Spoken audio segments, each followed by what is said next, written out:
Sunu Presse, à la présentation Aïcha Toupam. Sunu Presse vous est offert par le Grand Carnaval de Dakar. Bonjour. À la sortie polémique du porte-parole du gouvernement, l'abrogation de la loi d'amnistie et la crise dans le BTP, entre autres sujets, sont mis en exergue par les quotidiens reçus ce matin. La sortie ignoble de Ndiek Sarré, lit-on dans le journal Le Quotidien, revenant sur les conditions de décès de l'ancien ministre des Finances. Il a été tué dans des conditions troubles, lit-on dans le journal, qui reprend les déclarations de Moustapha Sarré, qui estime quand on manque d'arguments, on fabrique des polémiques.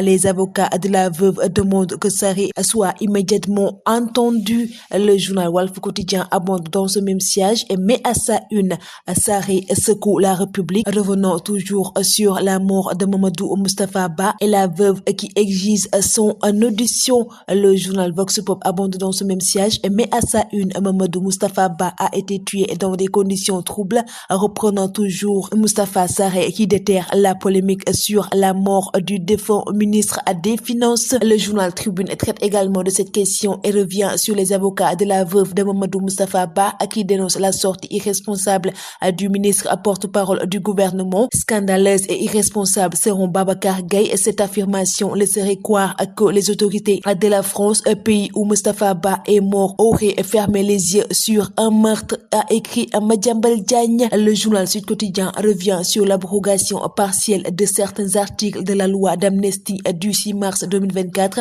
et met à sa une Pastef s'isole. Le journal Observateur revient sur le transfèrement de Tahirou Sarr au Cap Manuel. À tous ces jouets entre le week-end et ce début de semaine, l'homme d'affaires passe d'une cellule de plus d'une vingtaine de détenus à un dortoir restreint. La visite du directeur général et le sort de Farbangom. Le pôle judiciaire financier frappe au cœur d'une mafia, lit-on dans le journal Libération, revenant sur la fraude autour de la convention État-employeur. Une information judiciaire ouverte après l'enquête de l'OFNAC. Des millions de francs CFA soutirés durant la période de la Covid-19 sur la base de faux dossiers accueillis après un mandat d'amener l'artiste comédien Moussa Seck écroué par le juge du 5e cabinet financier des autres personnes inculpées. Le journal Les Échos revient sur la situation économique morose du pays et parle de chute de 9,9% des chiffres d'affaires dans le secteur de la construction. Les prix des produits à l'importation en hausse de 3,1% en janvier 2025,